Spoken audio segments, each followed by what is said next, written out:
dia, boa tarde ou boa noite na paz de Jesus. Este é o canal EBD Impactante, um canal criado para proporcionar a você experiências impactantes na preparação e na ministração das suas aulas de escola bíblica. Nós estamos hoje na segunda aula do trimestre, uma revista maravilhosa, com assuntos baseados no livro de Atos dos Apóstolos, e eu acredito firmemente que nós teremos um semestre abençoado. Para nós começarmos, eu quero fazer menção do canal da EBD Impactante no YouTube, pedir para você se inscreva no canal, faça os seus comentários, quer sejam positivos ou negativos, nos ajude a desenvolver o canal que foi criado, foi projetado, foi lançado com muito carinho e com a intenção de fazer com que as suas aulas sejam verdadeiramente impactantes.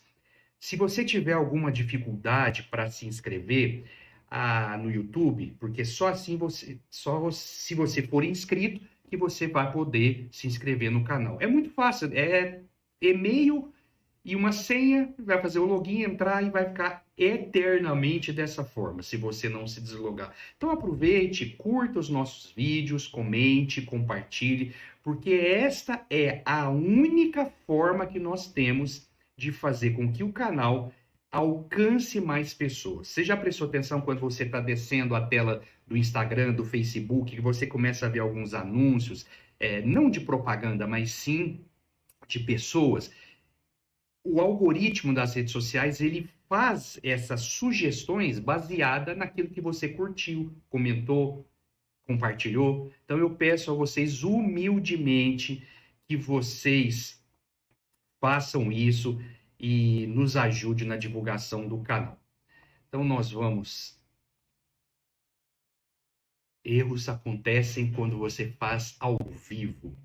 Nós vamos começar a nossa aula e essa vai ser a segunda aula deste trimestre. Vamos lá? A lição de número 2 tem como tema a Igreja de Jerusalém, um exemplo a ser seguido.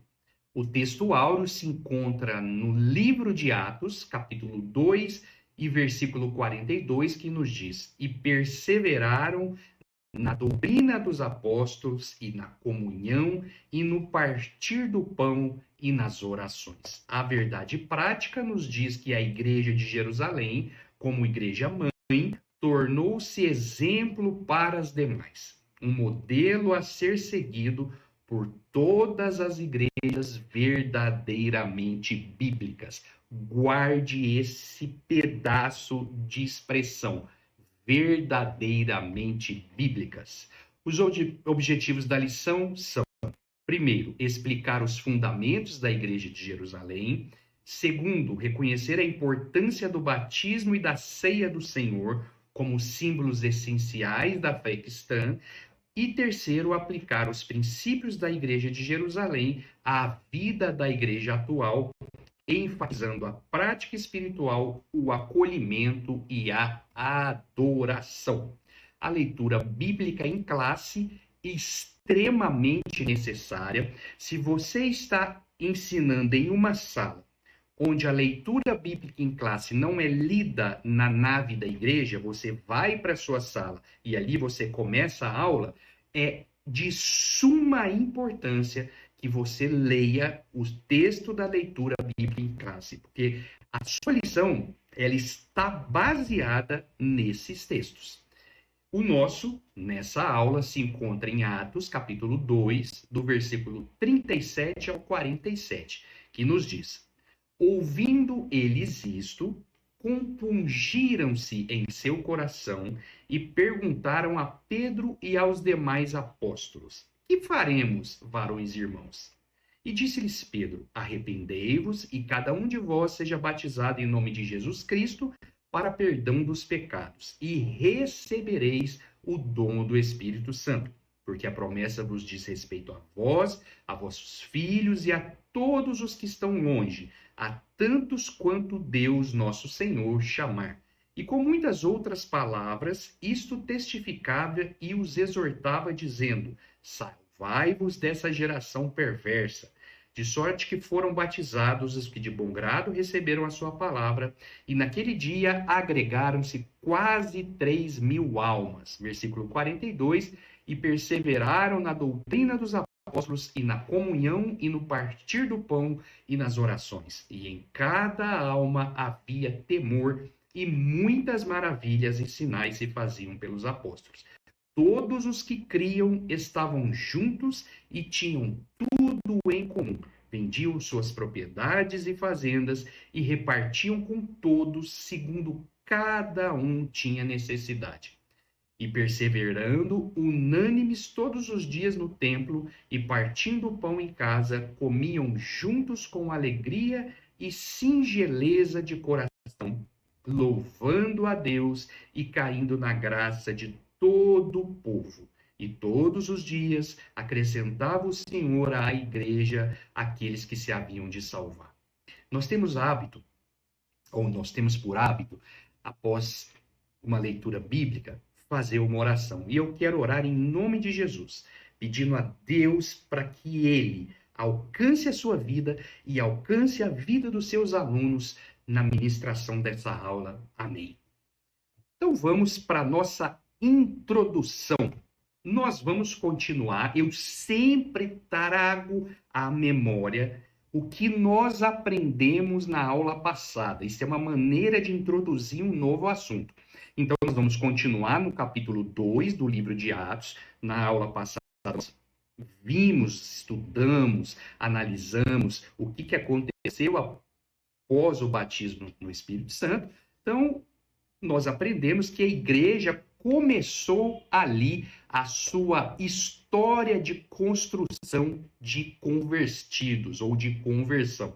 E a Bíblia, ela utiliza comparações para facilitar o aprendizado e a construção, a história, a comparação envolvendo construções sempre estiveram presentes nos contextos bíblicos, porque era uma coisa muito comum naquela época, assim como para nós é hoje. E toda construção, por menor que seja, ela precisa ter uma base.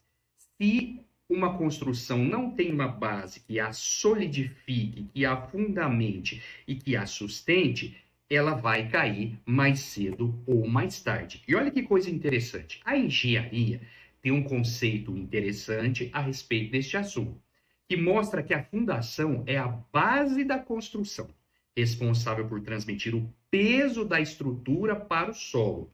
Uma fundação bem dimensionada e executada é crucial ou é de suma importância para a estabilidade da edificação ou da construção.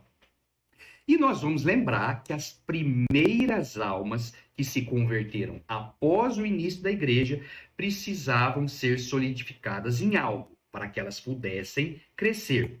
E nós já estudamos sobre como os discípulos ficaram desapontados com a morte de Jesus e como o Senhor veio até eles por intervalo daqueles 40 dias, se apresentou a eles, se mostrou a eles. Nós já estudamos que o batismo no Espírito Santo teve o propósito de encher os primeiros cristãos partindo dos apóstolos para que eles fossem poderosas testemunhas de Cristo. Agora, após a pregação de Pedro, nós vamos estudar sobre os princípios que nortearam o crescimento da igreja. E aí nós entramos no tópico de número 1, que tem como título Uma Igreja com Sólidos Alicerces. Vamos lembrar uma questão importante? No curso Como Preparar e Ministrar uma Aula de Escola Bíblica Dominical, eu ensino sobre a divisão do tempo em sala de aula. Você tem 100% de um tempo que vai depender de quanto é o tempo da sua aula. Tem aula que acontece com 1 hora, outras com 40 minutos, outras com 1h30. Então, 100% do seu tempo, dentro do 100%, você precisa dividir 20% para a introdução, 60% para a apresentação, que envolve o tópico 1, 2 e 3, e 20% para a conclusão. Então, nós estamos partindo agora para o desenvolvimento da aula nesse tópico de número 1. E para nós começarmos a estudar sobre esse tema, nós vamos voltar ao conceito da engenharia que nós mencionamos agora, sobre o papel do alicerce. Vamos lá novamente? A fundação é a base da construção.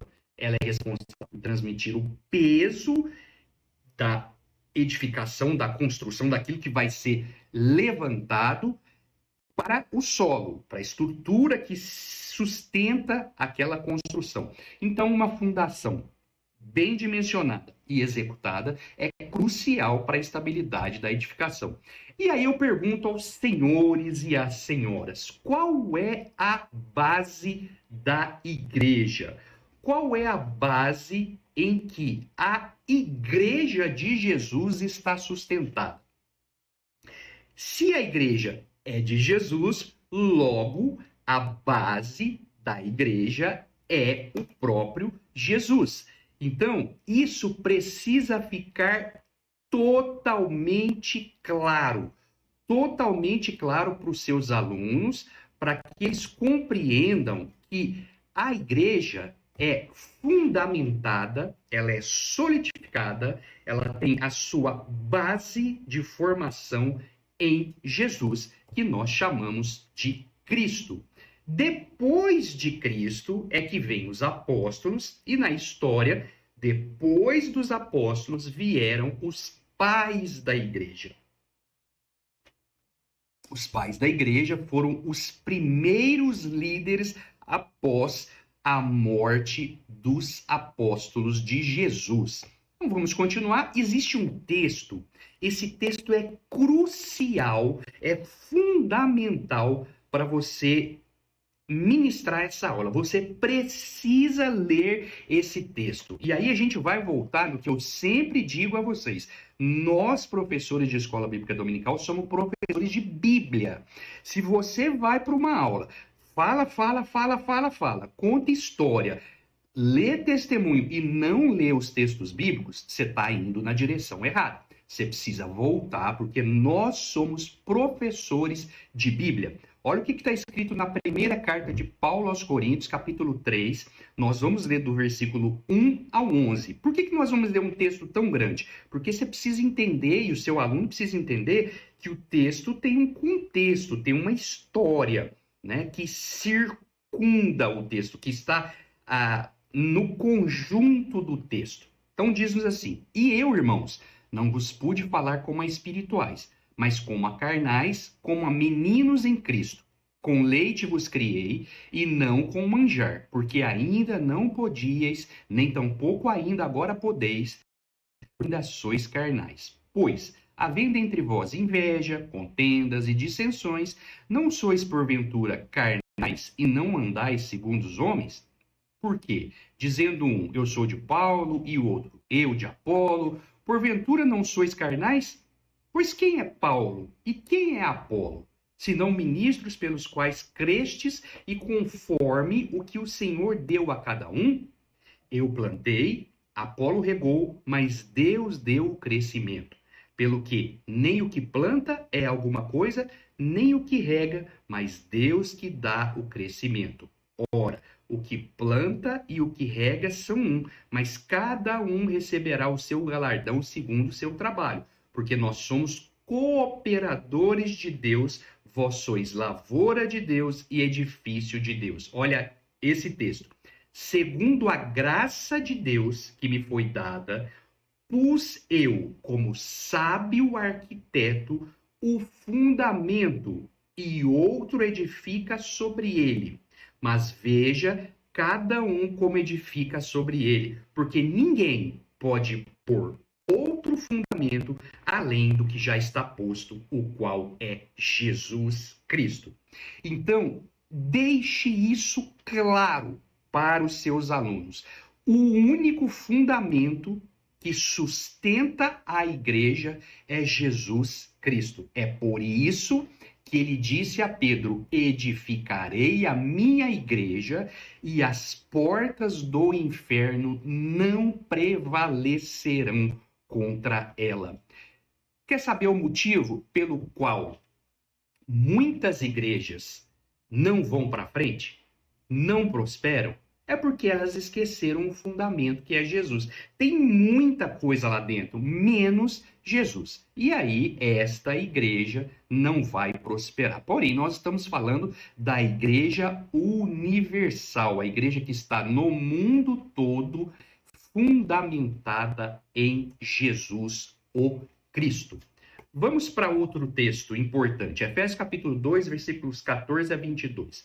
Diz assim: porque ele é a nossa paz, o qual de ambos os povos fez um, e derribando a parede de separação que estava no meio, na sua carne, desfez a inimizade, isto é, a lei dos mandamentos, que consistia em ordenanças para criar em si mesmo dos dois um novo homem, fazendo a paz, e pela cruz reconciliar ambos com Deus em um corpo, matando com ela as inimizades. E, vindo, ele evangelizou a paz a vós que estáveis longe e aos que estavam perto, porque por ele ambos temos acesso ao Pai em um mesmo Espírito. Assim que já não sois estrangeiros nem forasteiros, mas concidadãos dos santos e da família de Deus. Olha só esse tópico, essa parte que está listrada, que está, melhor dizendo, em negrito, diz: edificados sobre o fundamento dos apóstolos e dos profetas, de que Jesus Cristo é a principal pedra de esquina. Grave esta palavra, esse termo, pedra de esquina, no qual todo edifício bem ajustado cresce para templo santo no Senhor, no qual também vós, juntamente, sois edificados para a morada de Deus no Espírito. Então, são dois textos de suma importância para que a sua aula transcorra da melhor forma possível. A palavra grega para edificados de Efésios 2:20 é epoikodômeo. Epoikodômeo. Vou dar uma dica para vocês. Essa é uma dica para facilitar a sua comunicação em sala de aula. Todas as vezes que tiver uma palavra difícil, divida a palavra em duas partes. Epoikodômeo. Então, todas as vezes que você for ler uma palavra bem extensa, divida em duas ou três partes ou sílabas, até que você consiga falar sem tropeçar na língua. O que significa essa palavra? Significa construir sobre, edificar para terminar a estrutura da qual a fundação já foi colocada. Então, o apóstolo Paulo, ele diz que ele é o sábio arquiteto. Deus deu para os apóstolos a tarefa de levantar a igreja sobre a base que era Jesus. Então, Paulo diz que ele é um sábio arquiteto. Paulo deixou isso claro para as pessoas que ali estavam e para todos nós que estudaríamos esse texto, que faríamos parte, assim como nós fazemos da igreja. Então, ele reforçou esta questão, dizendo que a base já estava colocada dessa forma, a construção ou edificação deveria ser feita em cima desta base, ou seja, em cima de Cristo. Pedra de esquina. Esse texto, inclusive eu gravei no domingo passado um shorts explicando o que é uma pedra de esquina, uma pedra angular em outras traduções. Existem pessoas que falam que a angular era utilizada em uma parte, a de esquina em outra. A verdade é que as duas falam de base, de estrutura, de suporte. A palavra pedra de esquina é acrogoniaios. Acrogoniaios, que era a pedra mais importante na construção de um edifício. Presta atenção, era a pedra mais importante na construção de um edifício. Era a primeira pedra a ser colocada no canto de uma fundação, estabelecendo o alinhamento e a solidez de toda a estrutura. Ela unia duas paredes, garantindo que o restante da construção fosse quadrado, nivelado e firme. Sem ela, sem a pedra de esquina, o edifício seria instável ou desproporcional. Olha só, eu coloquei 3 fotos e uma montagem. Naquela época, não existia o que nós conhecemos hoje como viga baldrame. A viga baldrame é aquela que é feita no solo, as pessoas cavam as colunas, colocam ferro ali naquele lugar, colocam cimento, e aí faz aquela base, é como se fosse um retângulo, é como se fosse a parte externa da construção. Naquela época não existia essa tecnologia. Então o que eles faziam? Não sei se vai dar para você ver o meu cursor, mas aqui, ó, existe uma pedra de esquina, a pedra que os edificadores rejeitaram, que é descrita lá no Salmo 118, fazendo alusão ou profeticamente se referindo a Jesus. Essa pedra, então, era colocada aqui. Essa imagem, para mim, é a mais perfeita. Então, as paredes em forma de ângulo de 90 graus, elas tinham essa sustentação. Olha essa construção aqui, ó, 1868. Teve essa pedra de esquina, essa pedra que sustentava, para que toda a construção fosse feita em cima dela. E aí isso garantiria que a construção não ruiria para a direita nem para a esquerda, e isso trazia muita segurança às construções. O que essa questão de pedra de esquina está nos ensinando?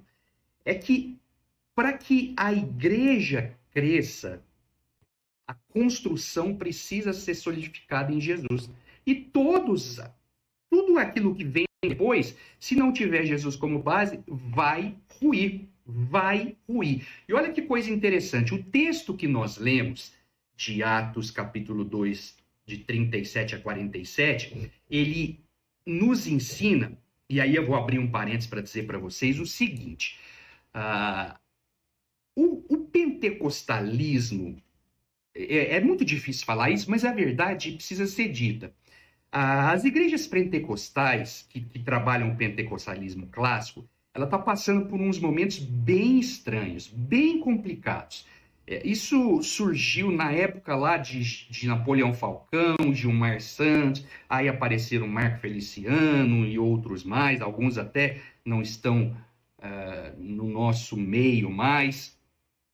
Esses irmãos foram usados, têm a responsabilidade pelo crescimento de muita coisa, porém, eles, vamos dizer, eles inauguraram um tipo de pregação que foge muito da Bíblia. Tem muito emocionalismo, tem muita história, tem muita coisa enganadora. É triste falar isso, mas é verdade, né? Testemunhos mentirosos, histórias exageradas, e aí as pessoas deixaram de dar crédito ao que está escrito no texto, ali é o texto, é isso que nos importa, para dar mais vazão às histórias contadas. E aí nós chegamos ao triste fato de ouvir pessoas falando, nossa, a palavra foi tão boa, e aí você estava no culto, você fala, que palavra? Que não pregou nada de Bíblia. Ele só ficou falando, pega, recebe, toma, Deus vai fazer, Deus vai te dar. Meus irmãos, isso não é palavra de Deus.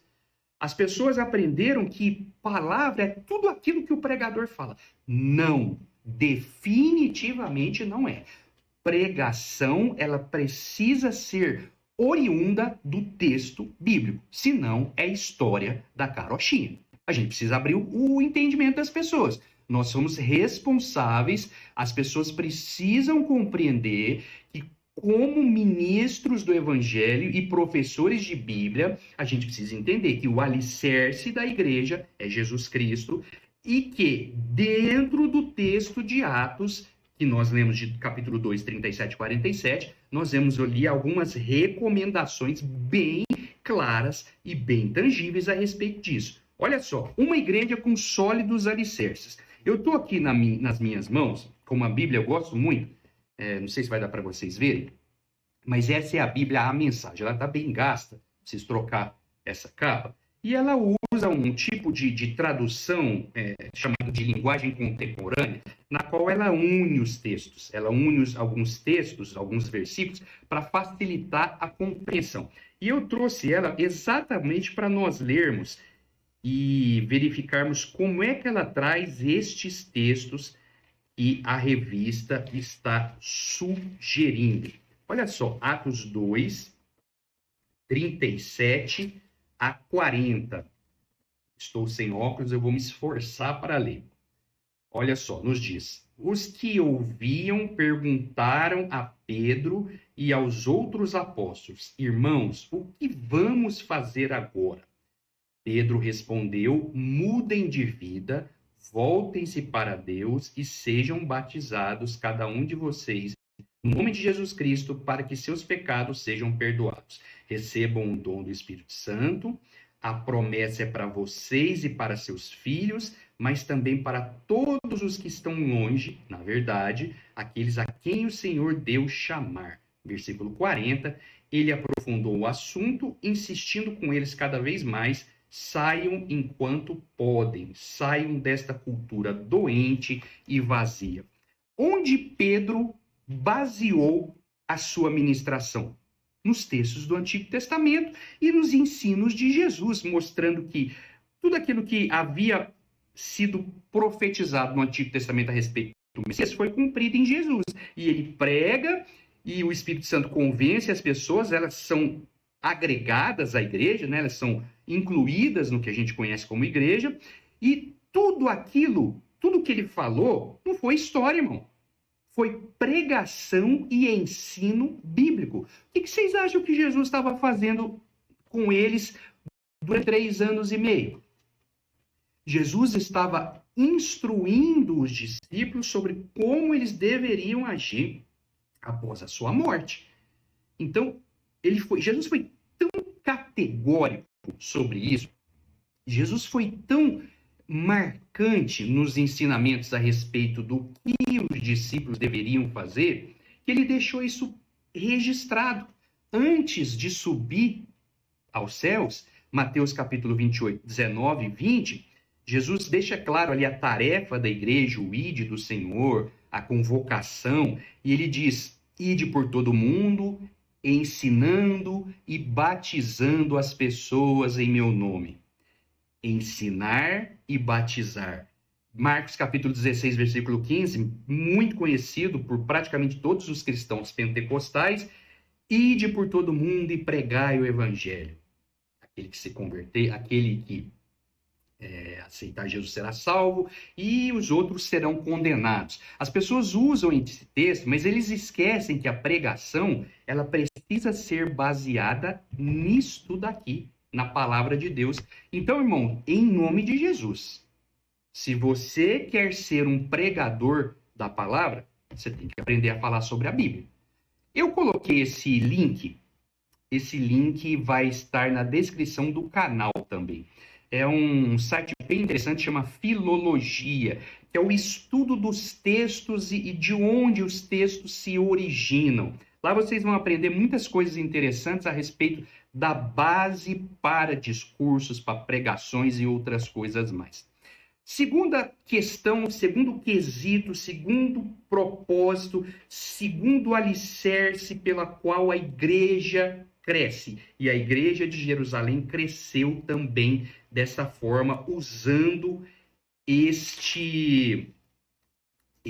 esta fundação. A fundação básica é Jesus, e aí a construção vai ser feita através da pregação e do ensino bíblico, da oração. E Atos capítulo 2, versículo 40, nós lemos nessa última leitura, e essa tradução diz: ele aprofundou o assunto, insistindo com eles cada vez mais: saiam enquanto podem, saiam dessa cultura doente e vazia.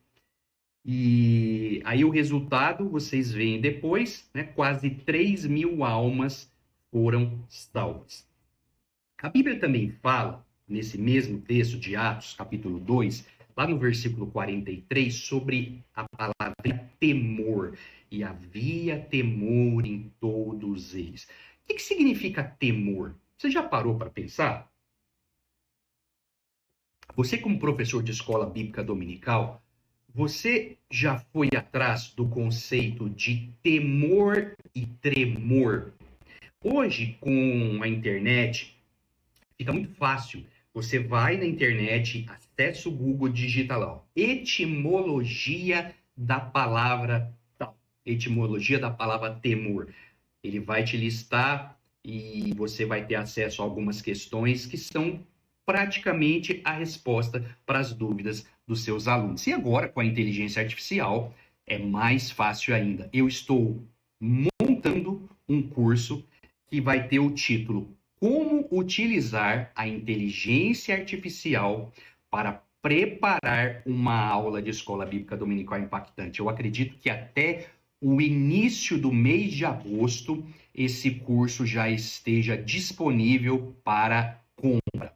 Nós vamos fazer um lançamento, vamos fazer uma live e vamos convidar todas as pessoas que têm interesse em utilizar a IA, que é sensacional para preparar uma aula, e eu vou convidar todos vocês. Nós vamos fazer um preço muito bom para lançamento, para que todos vocês tenham condições de adquirir.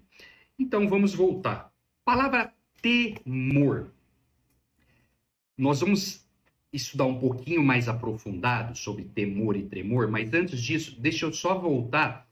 E a Bíblia fala sobre a questão da pregação e do ensino, Atos 2, 37 a 40, fala sobre oração 2:40, fala sobre o temor 2:43, fala sobre a comunhão, Atos 2, 44 e 45, sobre os sacramentos ou símbolos, Atos 2, 41, fala sobre perseverança, Atos 2, 46, adoração 2, 47.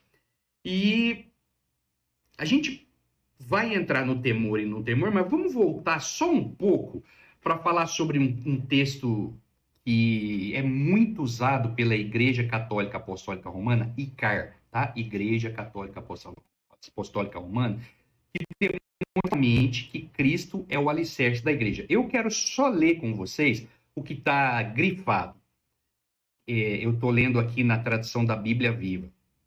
Fala assim: você é Pedro, uma pedra, e sobre esta rocha edificarei a minha igreja, e todas as forças do inferno não prevalecerão contra ela. Mateus 16, 18. Olha que coisa interessante. Eu fiz questão de trazer a tradução da Bíblia Viva, porque ela separa, nem todas as traduções separam. Você é Pedro, uma pedra, e sobre esta rocha. O que esse texto quer dizer? Que Pedro era uma pedrinha, era um fragmento de pedra. Ele era baseado em Jesus. Pedro era o discípulo de Jesus. Jesus era o exemplo máximo. E Jesus era uma rocha, rocha forte, poderosa. Sobre quem a igreja está fundamentada? Sobre Jesus, que é a rocha, e não Pedro, que é uma pedrinha. Imagine só se a igreja estivesse fundamentada sobre uma pedrinha cheia de falhas, assim como a Igreja Católica está dizendo. Então, a gente precisa ampliar a nossa experiência com os textos bíblicos. E, irmãos, nós temos vivido tempos bem estranhos. Tempos estes que foram descritos por Paulo como trabalhosos. Lá em 2 Timóteo, capítulo 3, versículos 1 a 9. Olha o que está escrito. Tu, porém, tens seguido a minha doutrina. Que doutrina? A doutrina de Jesus ensinada aos discípulos e a Paulo. Modo de viver, intenção, fé, longanimidade, amor, paciência, perseguições, aflições tais nas quais me aconteceram em Antioquia, Icônio, Listra. Quantas perseguições sofri, e o Senhor de todas me livrou. E também todos os que piamente querem viver em Cristo Jesus padecerão perseguições. Mas os homens maus, enganadores, irão de mal a pior, enganando e sendo enganados. Olha o conselho de Paulo a Timóteo. Tu, porém, permanece naquilo que aprendeste e de que foste ensinado ou inteirado, sabendo de quem o tens aprendido, e que, desde a tua meninice, sabes as sagradas letras que podem fazer-te sábio para a salvação pela fé que há em Cristo Jesus. Olhe o versículo de número 16 e 17. Toda a escritura divinamente inspirada, eu coloquei na Almeida Revista Corrigida para vocês prestarem atenção em um detalhe, é proveitosa para ensinar, redarguir, corrigir, instruir em justiça, para que o homem de Deus seja perfeito e perfeitamente instruída para toda boa obra. Essa tradução, ela fez um pequeno erro gramatical, na verdade é um erro de concordância. O texto correto diz que toda a Escritura é divinamente inspirada. E olha o poder que uma vírgula tem. Essa tradução Almeida Revista Corrigida diz: toda escritura divinamente inspirada é. O correto é: toda escritura é divinamente inspirada. Então, se você fizer a comparação de traduções, você vai ver esse pequeno detalhe, mas que faz uma diferença muito grande. Voltando, nós estamos falando sobre o tópico 1, uma igreja com sólidos alicerces. Os alicerces apresentados por Lucas no livro de Atos deixam claro que a igreja cresceu de forma sólida, pois sua base é Jesus e os arquitetos foram os apóstolos. Os tempos difíceis mencionados por Paulo nos mostram que nesses últimos dias existiriam pessoas, líderes, supostos pastores com comportamentos antagônicos, ou seja, contrários aos que Jesus ensinou, e essas pessoas iriam trazer prejuízos para todos. Quando é que começou esses últimos dias? A partir de Jesus. Jesus para frente são os últimos dias, que são os dias da igreja, os dias que a igreja está nesse lugar. Quando Jesus voltar, terminam esses dias e aí abre-se uma outra parte da história da salvação. Concluindo esse assunto, as igrejas que não possuem uma base sólida são eivadas, são cheias, são repletas de erros e não conseguem prosperar. E talvez você me fale, mas irmão Leonardo, eu conheço várias igrejas que só tem oba-oba, só tem manto, só tem reteté, aquela confusão toda, e ela cresce. E eu falo para você, será que cresce? Se você pudesse fazer uma análise do antes e o durante, vamos pegar 10 anos atrás ou 2 anos atrás, desde o início até hoje, que tipo de crente tem lá? Tem crentes maduros na fé? Tem crente que produz ou manifesta o fruto do Espírito? Amor, gozo, paz, longanimidade, benignidade, fé, mansidão, temperança? Tem. É uma igreja que é cheia dos dons espirituais, mas não com essa, desculpa a expressão, não com essa palhaçada que às vezes a gente ouve e olha por aí, né? Há pouco tempo atrás, as mídias sociais mostraram um menino, e eu sou terminantemente contra crianças ministrarem. As crianças estão numa fase de brincar, de estudar, de comer bem. Não é para fazer esses meninos saírem por aí pregando. Isso é uma afronta à pessoa e ao evangelho. Então, virou chacota essas questões de dons espirituais por causa de alguns personagens que existem por aí. Então, meus irmãos, voltando a essa questão, as igrejas que não possuem base sólida, Jesus, e aí vem a construção por cima, nós vimos lá anteriormente, pregação e ensino bíblico, oração, temor, adoração, e a gente vai ver isso bem separado daqui a pouco. Ela não prospera. Pontos de atenção. Se a Bíblia é a palavra de Deus, por que muitas igrejas rejeitam os ensinamentos bíblicos e preferem as manipulações e inverdades? Se o ensino bíblico é uma ordenança de Jesus, por que muitos pregadores insistem em contar histórias ao invés de ensinar? Se a prioridade é a compreensão dos textos bíblicos, por que muitos pregadores enchem seus de palavras incompreensíveis para uma grande parte das pessoas que estão ali, ou seja, dos ouvintes? Se nós estamos vendo isso nas nossas igrejas, é hora de mudar.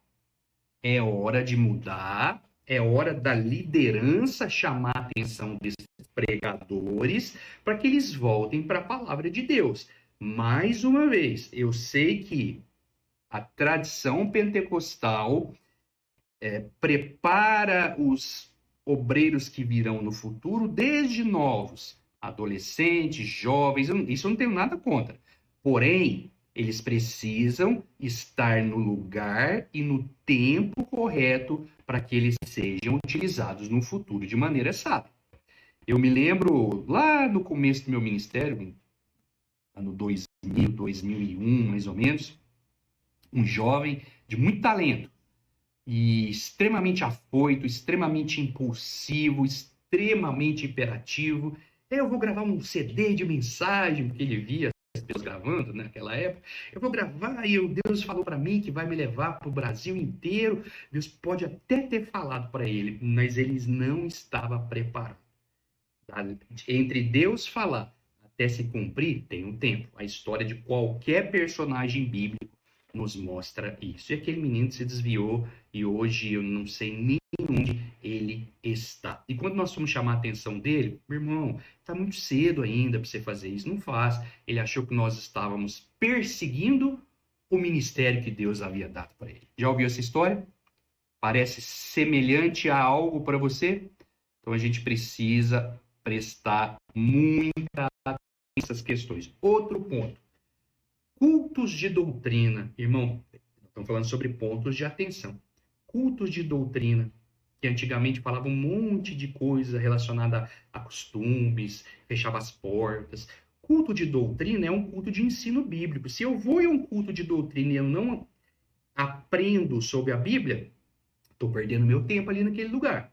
Eu fui para a igreja para adorar, maravilha, glória a Deus, mas se é um culto de ensino, que as pessoas que estejam ali sejam ensinadores. Aí nós vamos crescer. Tópico 2. Uma igreja observadora dos símbolos cristãos. Quando eu li isso a primeira vez, eu falei, mas símbolos cristãos? Essa palavra não é comum para nós utilizarmos nesse contexto. E o comentarista, ele usou uma palavra que não é comum, não é convencional, que é o símbolo, pois o termo mais utilizado é a ordenança. Mas vamos ver o que isso significa. O consenso entre os teólogos sérios de todas as tradições cristãs, sejam protestantes, e aí a gente divide protestante entre reformado, pentecostal e por aí vai, eles afirmam que só existem duas ordenanças, ou seja, o batismo nas águas e a ceia do Senhor. Não existe nenhuma outra obrigatoriedade ou ordenança descrita na Bíblia, ainda que muitos líderes religiosos insistam nesse assunto. Eles insistem de todas as formas que existem para afirmar que algumas coisas são ordenanças, mas não são. Somente o batismo nas águas e a ceia do Senhor são ordenanças. Então, qual é o melhor termo? Voltando naquela questão de símbolo, de sacramento, de ordenanças, o que é a melhor coisa? Qual é o melhor termo? Olha só, sacramento. Conceito de sacramento. Alguma coisa apresentada aos sentidos físicos, a qual é de instrução divina e tem poder para conferir graça aos que disto participam. A Igreja Católica Apostólica Romana utiliza os sacramentos. Eles têm, se eu não estiver enganado, são 7 sacramentos. Batismo, ceia, indulgências, tem uma série de coisas, não vou me lembrar agora. Não é correto. Símbolo é a representação visível de uma verdade invisível. Interessante, porém não é completo. O batismo e a ceia são símbolos, porém não são apenas símbolos. Rito é aquilo que se emprega com regularidade em religião ou qualquer sistema religioso cujo propósito é sacro ou sagrado. Nesse sentido, o batismo e a ceia do Senhor também são ritos, mas não são apenas isso. E aí nós chegamos na ordenança.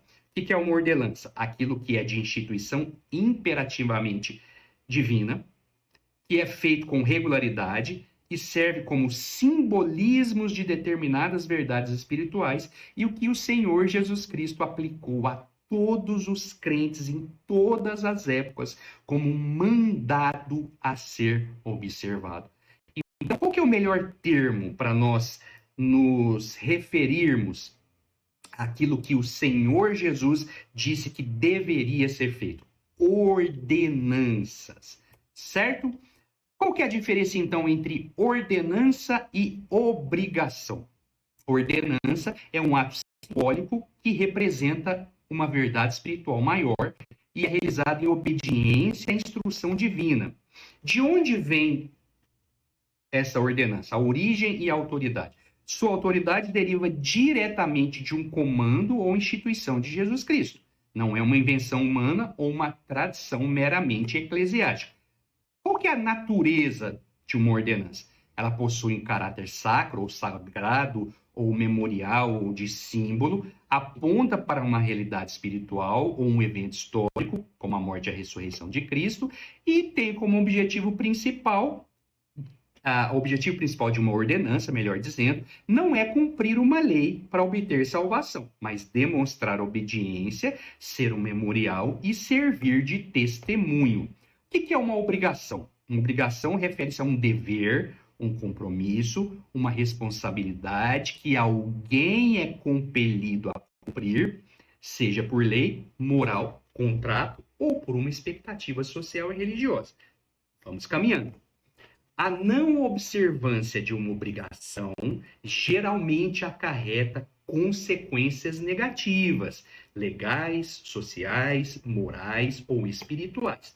De onde vem? Qual é a autoridade de uma obrigação? O que promove? O que tem poder para promover algo que deve ser obrigado? Tem diversas fontes. Leis civis, e aí a gente pega os impostos, os contratos, cumprir um acordo, as normas morais, dizer a verdade, deveres sociais, cuidar dos filhos, ou mesmo expectativas religiosas. Qual que é a natureza de uma obrigação? Requisito, imperativo, que demanda uma ação ou uma abstenção específica. O foco pode estar mais no cumprimento da ação em si. E o objetivo é garantir a ordem, a justiça, a harmonia social, o cumprimento de compromisso ou a conformidade com as regras. Qual que é a motivação para obrigar algo? Qual que é a motivação para cumprir as nossas obrigações? Embora a motivação possa ser o senso de dever ou de moralidade, muitas vezes a principal motivação para cumprir uma obrigação é evitar uma penalidade, vergonha ou descumprimento de um acordo. Por exemplo, obrigação. Você tem a obrigação de pagar seus impostos. Se você não pagar, seu nome vai ser negativado. Em alguns casos, você pode ser até preso. Obedecer às leis de trânsito é a mesma coisa. Cumprir o contrato de trabalho, a mesma coisa. Cuidar da família, um pouco diferente, mas faz muito sentido. E para os judeus, observar os 10 mandamentos, que eram obrigações morais e cerimoniais. Então, existe uma diferença entre ordenança e obrigação. A gente vai entrar no conceito de batismo, que é a primeira ordenança, mas vamos voltar um pouquinho. Vocês prestaram atenção que ordenança é algo que tem um simbolismo religioso, espiritual, mas não tem cunho de obrigação. Se nós fizermos, nós vamos ser salvos. Se nós não fizermos, nós não vamos ser salvos. Não é isso. Então, ordenança é diferente de obrigação. Vamos estudar sobre a primeira ordenança e aí nós vamos aprofundar essa questão mais à frente. Conceito de batismo. A palavra batismo tem sua origem no grego baptizo, que significa literalmente mergulhar, imergir, submergir ou lavar por imersão. No sentido mais básico do contexto, do conceito, refere-se a um rito de literalmente jogar a pessoa debaixo da água. Aqui está o limiar da água, do rio, do lago, do tanque batismal. Abaixo está o profundo e a pessoa então é imersa abaixo da linha que divide a superfície. Característica dos batismos, do batismo nas águas. Foi instituído por Jesus na grande comissão. E o batismo, então, é feito em nome do Pai, do Filho e do Espírito Santo. O próprio Jesus disse isso em Mateus 28:19. O batismo faz uma identificação do cristão com Cristo. Ele simboliza a morte, o sepultamento, a ressurreição de Jesus Cristo. E, simbolicamente, ao ser imerso na água, o crente é identificado com a morte de Cristo para o pecado e, ao emergir, é identificado com a sua ressurreição para uma nova vida. Isso está lá em Romanos, capítulo 6, 3 e 4, Colossenses 2, 12. O batismo nas águas também é um símbolo de purificação e remissão de pecados. Embora a água não tenha poder de perdoar, de lavar pecados, é um símbolo externo de uma limpeza espiritual que ocorre pela fé em Cristo. Mais uma, é um símbolo do novo nascimento e regeneração. O novo nascimento ocorre a partir da conversão. Você é convencido pelo Espírito Santo, se arrepende, reconhece Jesus, o Espírito Santo habita em você, ali acontece a regeneração.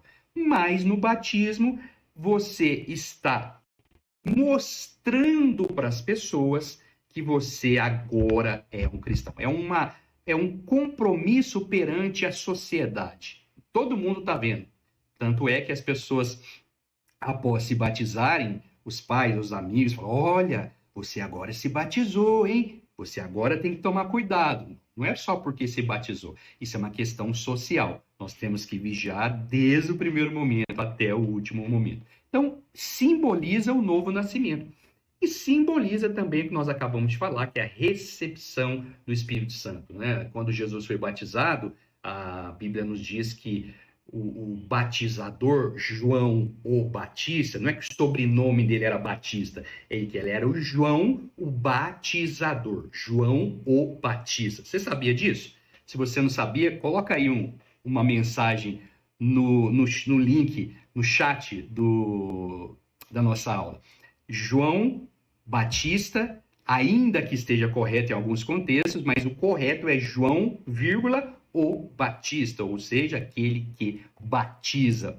E assim como nós já falamos, o testemunho público de fé é o batismo nas águas. Deixa eu abrir um parênteses. A igreja presbiteriana, eu não estou me lembrando se tem outras, se as reformadas todas são assim, mas eles batizam crianças.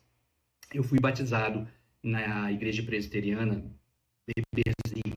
E eles dizem que o batismo nas águas é a apresentação que nós conhecemos, e quando a criança cresce, ela vai fazer o que nós conhecemos como profissão de fé. E ali sim ele vai ter condição, ele vai ter capacidade de escolher o caminho que ele quer viver. Aí eles fazem a profissão de fé. Quais são os tipos de batismo nas águas? Primeiro, a aspersão, essa, se você estiver vendo meu mouse, é essa criancinha aqui, quando simplesmente é derramada uma água na cabeça do batizando. Efusão ou derramamento é essa aqui, eles jogam a água em cima da pessoa, no corpo inteiro. E a terceira é a imersão, a forma como nós, assembleianos, batizamos as pessoas. A imersão, já dizemos, é quando a pessoa emerge dentro da água. E analisarmos esse assunto sobre o tipo de batismo. Se a palavra batismo é traduzida como mergulho ou imersão, não faz sentido eu fazer por aspersão ou por efusão ou derramamento. Vocês concordam comigo? O próprio nome diz. E aí vale a pena eu abrir um parênteses. Se você tem dificuldade de entender o que é algo, leia. Leia, porque na maioria das vezes está lá. Você já viu aquelas pessoas que entram que querem entrar num local e a porta está escrito puxe e a pessoa está tentando empurrar?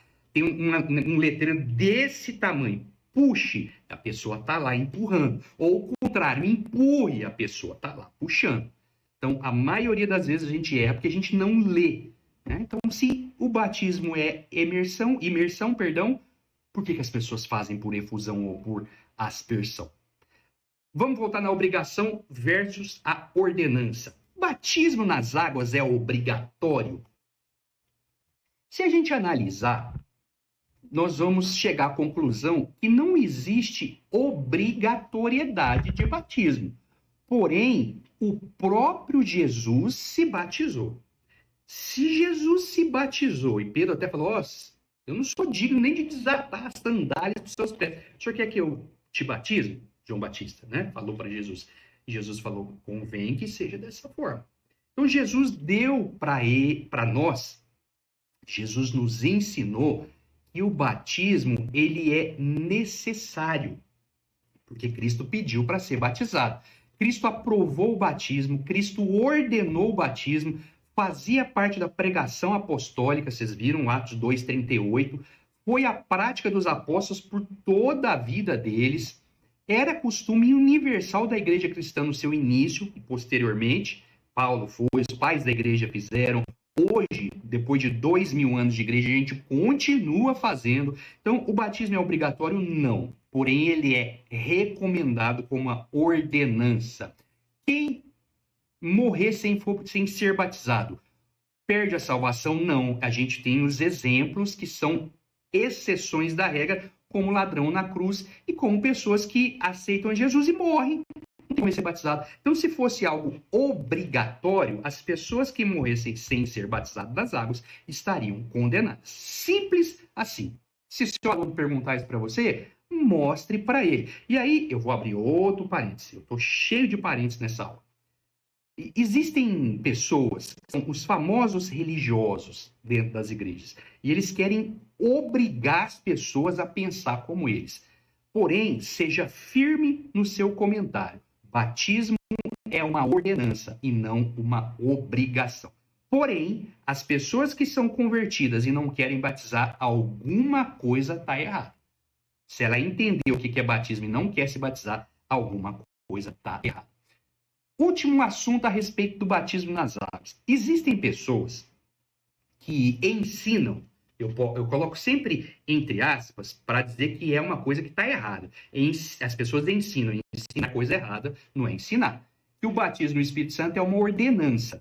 Porém, este ensino é totalmente errado. Haja vista o responsável pelo batismo ser o próprio Deus e não os seres humanos. Se é uma ordenança, como é que o batismo no Espírito Santo pode ser realizado pelos seres humanos, se é o próprio Deus que faz? Então, a gente precisa abrir esse parênteses. Ceia do Senhor, segunda ordenança. A ceia do Senhor é uma celebração que envolve o consumo de pão e vinho, suco de uva, que simboliza o corpo e o sangue de Jesus Cristo, respectivamente. É um memorial, é uma lembrança do sacrifício de Cristo, é uma proclamação, uma declaração de que Cristo morreu e nós vamos fazer isso até que ele venha. 1 Coríntios 11, 26, o texto da ceia, fala sobre isso. É uma ordenança que traduz comunhão, porque é uma reunião de comunhão, de união, de alegria, de confraternização entre os crentes e Cristo, reflete a unidade da igreja. E é uma ordenança que também traduz a ação de graça, ou seja, eu estou lembrando a morte do Senhor até que ele veio. E aí uma dúvida muito, muito, muito comum. A ceia foi orientação de Paulo? O que vocês acham? Coloca lá no chat, coloca nos comentários, melhor dizendo. A ceia do Senhor foi uma orientação de Paulo? Se você acha que sim, coloca lá. Se você acha que não, também coloca. E depois, como essa aula não é ao vivo, agora que eu estou lembrando disso, coloca, irmão, eu achava que fosse uma orientação de Paulo, mas não, é uma ordenança de Jesus. Mas aonde está escrito isso na Bíblia? Vamos lá, abra sua Bíblia em Lucas capítulo 22, do versículo 14 ao 20. E nós vamos ler na tradução Almeida, Revista e Corrigida. Todas as vezes que eu vou ler um texto em sala de aula, eu falo desse jeito para os alunos. Abra sua Bíblia no texto tal. Você precisa instruir os seus alunos a leitura. O professor de escola bíblica dominical que só cita textos, ele está deixando de ser um professor de Bíblia para ser um contador de histórias. Dói, parece abrupto, forte, maldoso, mal educado, mas é a verdade. Olha só.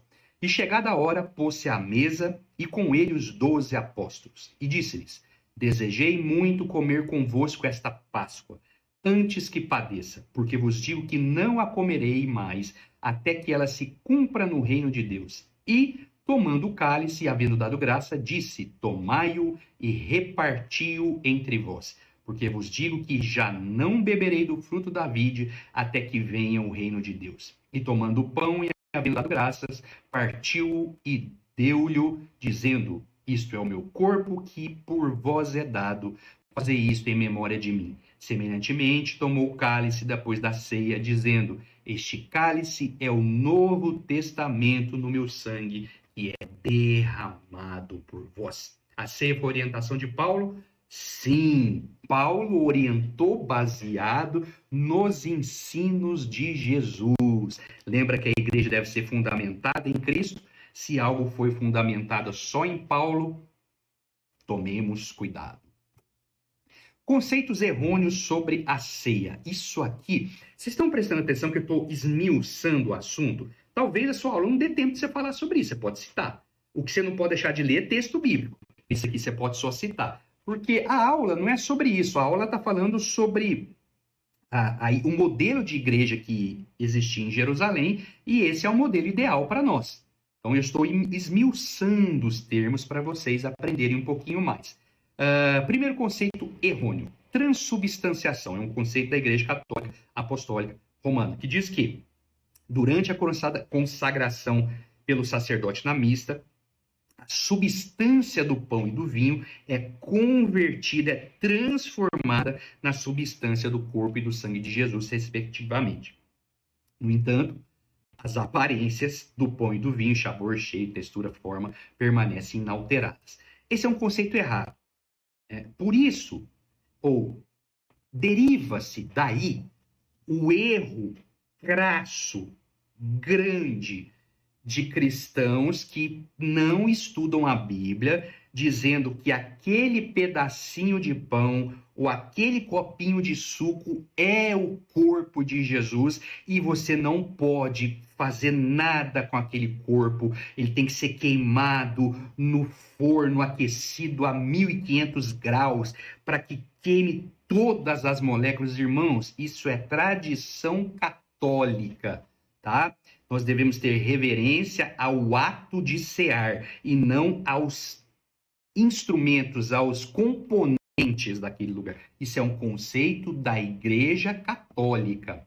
Outro conceito errado, errôneo sobre a ceia, é chamado de consubstanciação. Os luteranos, de Martinho Lutero, afirmam que durante a ceia do Senhor, o corpo e o sangue de Jesus Cristo estão presentes real e verdadeiramente junto com os elementos do pão e do vinho, mas sem que estes percam a sua própria substância. É um conceito bem parecido com a transubstanciação.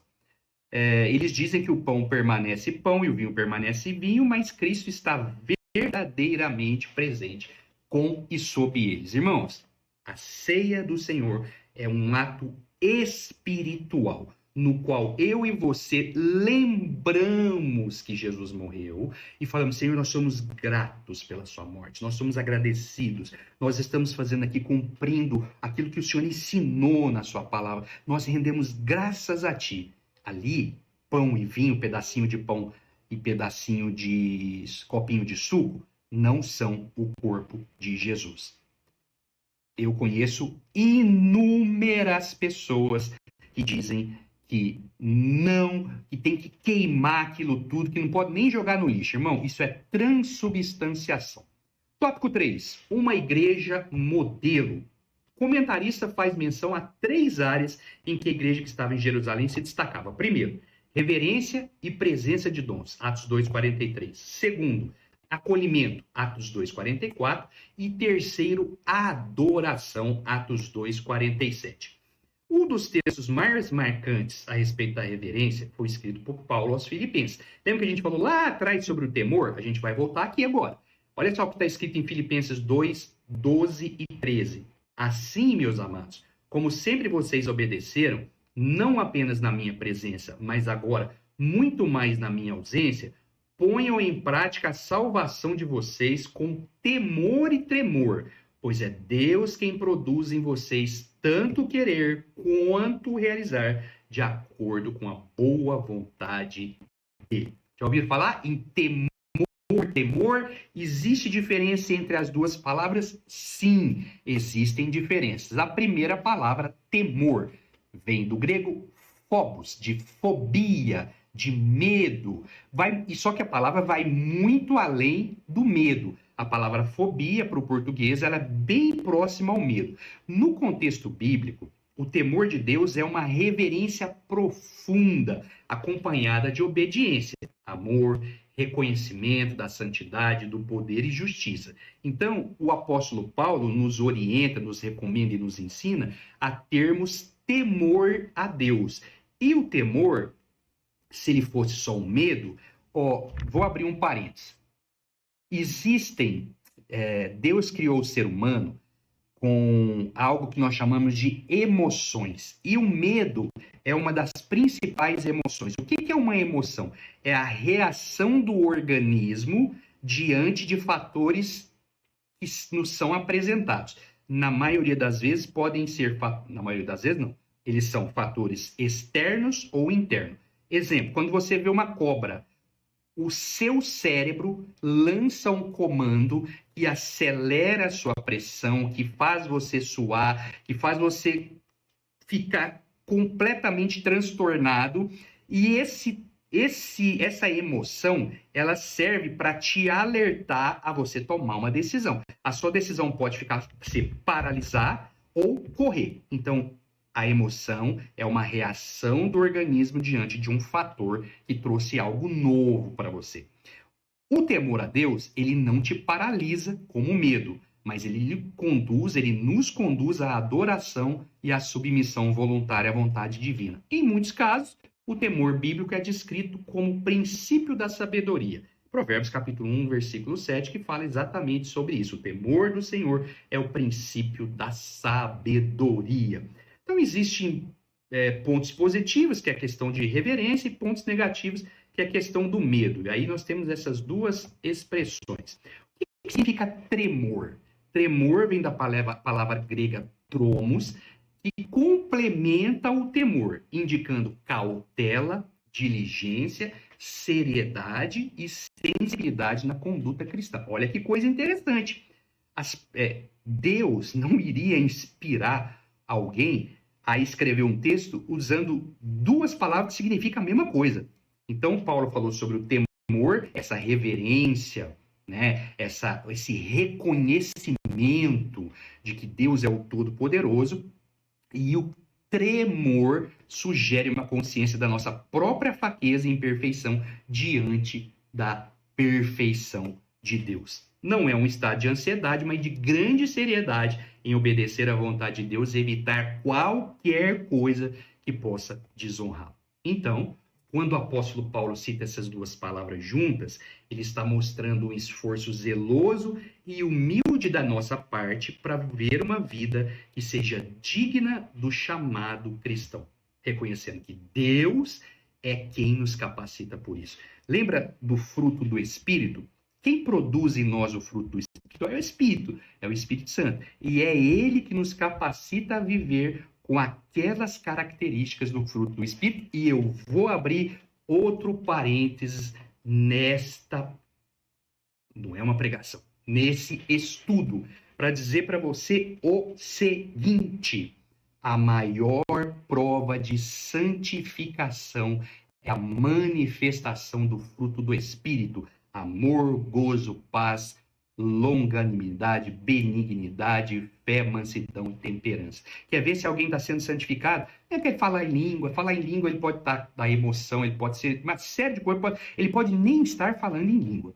A verdade é que o cérebro tem algumas coisas muito interessantes, mas a manifestação da santificação vem através do fruto do Espírito. Lembre-se que não são frutos, são um fruto dividido em várias partes. Então, é aquele sentimento, aquela questão de reverência, de entender que nós estamos diante do Deus Todo-Poderoso. Lembra quando Deus estava dando a lei ali no Monte Sinai e Deus falou para Moisés: ninguém pode subir aqui, somente você. O povo foi impactado por um temor. E o tremor é aquela questão de que nós estamos diante de Deus e nós somos muito pequenos para nos aproximar deles. Existe um teólogo grandemente usado por Deus, um homem chamado Gordon Fee. E esse Gordon Fee, ele mostra que desenvolver a vossa salvação, que o texto de Colossenses 2 fala, é uma metáfora para viver a vida cristã em obediência prática, não como esforço para ganhar o favor de Deus, mas como uma resposta lógica e séria à obra de Deus em nós. O temor e o temor refletem a reverência e a seriedade absolutas que se devem ter diante de Deus. Não é o medo do castigo, mas uma profunda consciência da santidade de Deus, da seriedade de nossa resposta a Ele. Ele associa o tremor com uma humildade que reconhece total dependência de Deus e é o Espírito que nos dá o querer e o efetuar. A vida cristã ativa, vivida com temor e tremor, é a expressão do poder capacitador do Espírito em nós, levando uma obediência zelosa e a uma vida que glorifica a Deus. Outro ponto, a revista nos fala sobre uma igreja cheia de dons. Vocês se lembram do texto que nós já citamos aqui por 2 vezes, Marcos 16:15? Ide por todo mundo, pregar o evangelho. Esses sinais seguirão os que crerem, em meu nome, falarão novas línguas. Aí fala sobre os milagres, os sinais, as maravilhas. E esses sinais, a Bíblia diz que seguiriam os discípulos de Cristo. E não foram somente para os apóstolos, para todos aqueles que seguem a Cristo. Então, a promessa de Jesus foi cumprida cabalmente, na íntegra. A igreja de Jerusalém era cheia de dons, e o texto de Atos 2 nos mostra isso. A história da igreja nos mostra isso. E olha que coisa interessante. Os sinais e as maravilhas fazem parte do plano de Deus para a igreja. Porém, quando estudamos a respeito da história da igreja, do período do derramamento do Espírito Santo até hoje, nós chegamos à conclusão que os cristãos foram se enchendo de muitas coisas, menos da presença de Deus. Pega a história de Constantino para frente. Você vai ver assim as aberrações que entraram na igreja e culminaram com a reforma protestante. Então, Deus levanta Martinho Lutero, sacode a igreja e fala: vocês precisam voltar. E aí ele lança 5 solas, sola gratia, sola fide, sola scriptura. Então, ali a igreja volta novamente para a palavra e mais à frente, bastante à frente, nós não temos muitas histórias a respeito das manifestações dos dons, dos sinais, das maravilhas entre a reforma até o início do século XVIII. Existiam alguns casos, mas o que marcou mesmo foi o século XVIII com Wesley e o metodismo, e depois o movimento Holiness, lá no princípio do pentecostalismo, no final do século XIX e século XX, de onde veio a Assembleia de Deus. A revista também fala sobre o acolhimento. Atos 2:44, todos os que criam estavam juntos e unidos e tinham tudo em comum. Essa é a tradução da Bíblia Viva. Eu sempre digo uma coisa. Jesus, ele teve relacionamento com os apóstolos. Ele criou, naqueles 3 anos e meio, um nível de relacionamento muito grande. Porém, infelizmente, tem muitos líderes religiosos que não dão importância a isso. Eles não tratam as pessoas bem, eles se isolam, eles não visitam, eles não acolhem as pessoas. E igreja, irmãos, a igreja que estava em Jerusalém, quando nós lemos o texto de Atos 2, a gente vê claramente que ela era uma igreja que acolhia os outros. E olha que coisa interessante. A história da humanidade nos mostra que os seres humanos, eles tendem a se aproximar uns dos outros diante das crises. Isso foi visto de uma forma muito grande durante a pandemia. As pessoas se uniram em propósitos específicos, as lives apareceram e as doações apareceram. Então, os seres humanos têm essa tendência de se unir diante de situações difíceis. Vamos para a adoração. A igreja em Jerusalém, ela era uma igreja que adorava. Após a descida do Espírito Santo, se cumpriu aquilo que Jesus disse para aquela mulher ali no poço de Jacó. Ela falava: olha, os judeus dizem que é no monte tal que nós devemos orar. Nós dizemos que é nesse monte. E o senhor disse que é onde? Ele falou: olha, vai chegar um tempo em que os verdadeiros adoradores adorarão o Pai em espírito e em verdade. Quando o Espírito Santo desceu no Pentecostes, passou a habitar dentro dos seres humanos, ali se cumpriu essa questão de Jesus. Vai haver um tempo em que os verdadeiros adoradores, eles não vão ter que sair para o monte X ou o monte Y para adorar, pois o próprio Deus vai estar dentro deles. Eles vão adorar em qualquer lugar que eles estiverem, porque o próprio Espírito vai conduzir essa adoração. Essa palavra adoração vem do latim adorare, que significa falar, rezar, suplicar, falar com. No hebraico, a palavra é shachá e significa curvar-se, prostrar-se, ajoelhar-se, prestando homenagem ou adorando. Essa é a palavra mais usada no Antigo Testamento para adoração. A prostração física, aquele ato de curvar-se, ela simbolizava uma completa submissão e reconhecimento da autoridade daquela pessoa, ou do ser, ou do objeto com o qual estava sendo feita a adoração. No nosso caso, a adoração é somente para Deus. Olha que interessante. Embora possa ser usada para prestar homenagem a reis ou figuras de autoridade humana, quando dirigida a Deus, significa adoração genuína e submissão à sua soberania. Outra palavra no hebraico é abad, que significa servir. Então, nós juntamos a primeira palavra, que significa se prostrar, se humilhar, se curvar diante do objeto da adoração, e também abad, que é sentido de serviço, de trabalhar, de prestar cultivo. Então, são as duas palavras mais utilizadas no Antigo Testamento. No Novo Testamento, escrito em grego, nós temos duas palavras. A primeira é proskinel, que significa também curvar-se diante de, prostrar-se, beijar a mão. Você já viu que as pessoas beijam a mão do Papa? Na verdade, beijam o anel. É uma coisa assim assustadora. Essa é a palavra mais antiga no grego para traduzir adoração, que é o equivalente ao hebraico shachá. Outra palavra é latreu, que significa servir. Então, as duas palavras do hebraico têm os seus significados também no grego. E assim como no hebraico abad, a palavra latreu significa serviço e também é adoração. Então, nós chegamos à conclusão desta aula maravilhosa, lição de número 2, que tem como título Ele estava em Jerusalém, um modelo a ser seguido. A conclusão precisa ter 20% do seu tempo. 20 da introdução, 60 do desenvolvimento e 20 da conclusão. Aí você traz à memória aquilo que você se propôs a explicar lá atrás e você lembra os seus alunos da sua classe que a igreja que estava em Jerusalém estava pautada ou fundamentada em Cristo. E por isso ela teve sucesso. Os ensinos dos apóstolos estavam pautados em Cristo e eles edificaram a igreja sobre este fundamento, e o fundamento é Cristo.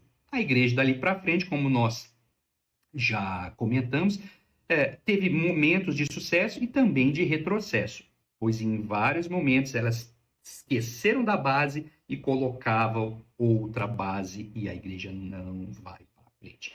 Mas a igreja verdadeira, aquela fundada por Jesus, ela só vai terminar quando Jesus buscá-la para morar no céu. Esta é a lição número 2. Eu espero que seja esclarecedora para você e eu quero aproveitar. Se você ainda não se inscreveu no canal, volta lá, se inscreva. Curta, comente, compartilhe. E eu espero, em nome de Jesus, e peço que o Senhor lhe abençoe ricamente em Cristo Jesus. Um grande abraço.